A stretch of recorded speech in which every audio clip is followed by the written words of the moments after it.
Canada just received a World Cup gift, and Washington, well, they hand-delivered it. Right now, hotels in Toronto and Vancouver are filling up. Meanwhile, U.S. host cities are sitting 80% below their original booking forecasts. Resale ticket prices for American games are down 24% on average. Some matches are down more than 50%. The international fans who were supposed to be flooding New York and Seattle are choosing Canada instead. And the Trump administration is now watching that number in full panic mode. Yep, the 2026 World Cup was supposed to be America's grand reopening. Billions in tourism spending, packed stadiums, a signal for every country watching that the United States was the destination. Well, the world received the signal. They just decided not to show up. Let's start with the number that nobody in Washington wants on the front page.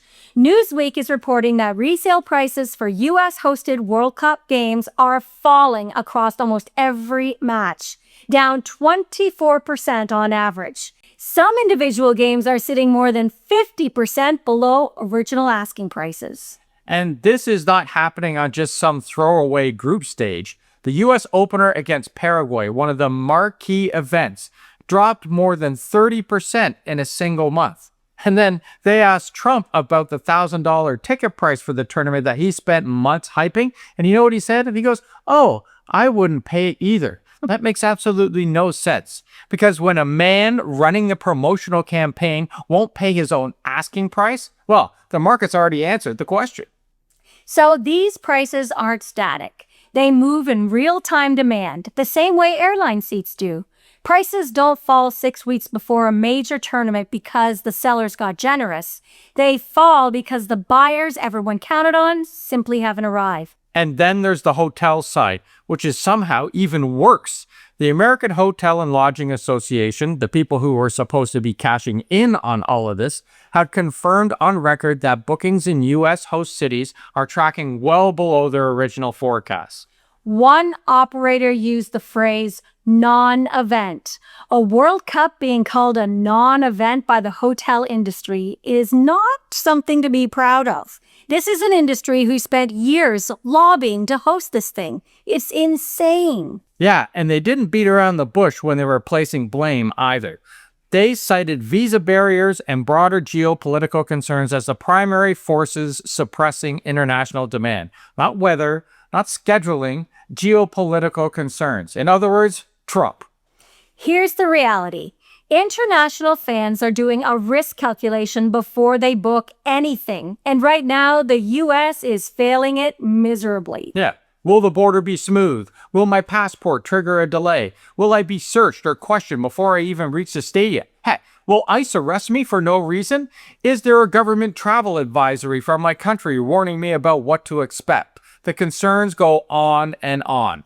Check, check, and check. And add to that the financial reality, expensive tickets, expensive hotels, visa application times, and the trip stops being a celebration. It becomes more of an obstacle course with a soccer match somewhere in the middle. Any single one of those concerns, a committed fan, they might push through it. But you stack those all together and they look for an alternative. And Canada, we're right here. Same tournament, same continent, an entirely different proposition. Toronto and Vancouver are hosting fewer games than the U.S., but they are filling up. Fans still want this. They want the noise, the color, the energy of a World Cup. But they're choosing to have it somewhere that doesn't require a risk assessment first. Yeah, Toronto is one of the most genuinely diverse cities on the planet. Vancouver is a Pacific gateway, a city where you land and feel immediately like you're somewhere built for this kind of global event. Millions of international visitors already know these cities. They have family there. They trust the experience. And in 2026, that trust has a direct dollar value. Every fan who books Toronto instead of Seattle, that's hotel revenue. It's restaurant revenue, transit revenue, money that was budgeted to stay south of the border has now moved north. Canada's brand as a destination is appreciating again in real time, and it costs Canada nothing because the U.S. is doing all the work. Thank you, Trump. Now, here's the piece that gets buried in all the ticket price commentary. The U.S. cities hosting these matches, Seattle, Dallas, New York, they have spent years and hundreds of millions of dollars preparing. They have police contracts extended, transits upgraded, hotels renovated, restaurants have hired extra staff, ordered extra inventory, and all of it is priced for an international wave that's just simply not arriving. Yeah, FIFA, well, they walk away with the broadcast rights and sponsorship revenue regardless of what happens with the seats. The cities absorb the shortfall. The risk is always local. The reward was supposed to be shared. But the bill? Nope, that's not. And the reason this is happening, according to the hotel industry's own statement, is that people are afraid. International fans aren't staying away for no reason. They're calculating what crossing into the U.S. looks like right now. And millions of them have decided that it's just not worth the risk. And once that calculation becomes the public story, which it now has, it doesn't only affect this tournament. Think about it. Every major international event that looks at the U.S. as a future host has to weigh the exact same question. Will fans come? Will governments issue advisories? Will the border experience push people towards easier options? So Canada, we're one of those easier options. And this summer is going to prove it to the world on a live broadcast. Now, Canada doesn't coast here, right? Toronto and Vancouver, they have some pressures as well. Hotels aren't cheap, transit has gaps, affordability is a genuine concern. But none of that disappears because the U.S. handed Canada an opening. What Canada has going for it is that we're not living in a pseudo-police state. There's no fear of ICE nabbing you at the border for no reason.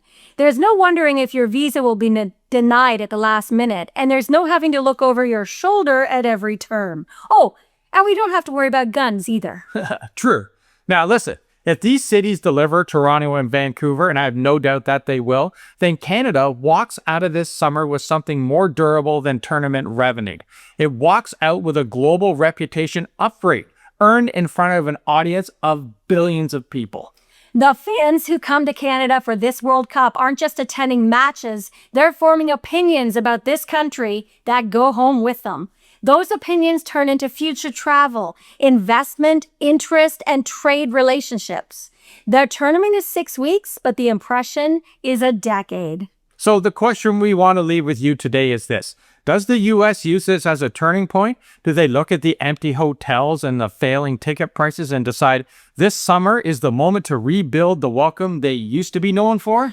Or does this World Cup become the proof in point that something has permanently shifted in how the world sees the United States? Well, Canada is on the other side of that question, collecting the answer in hotel bookings.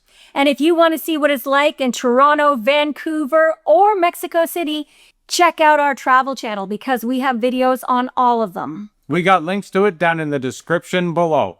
Thanks for watching, everybody, and we'll see you tomorrow. Ciao for now.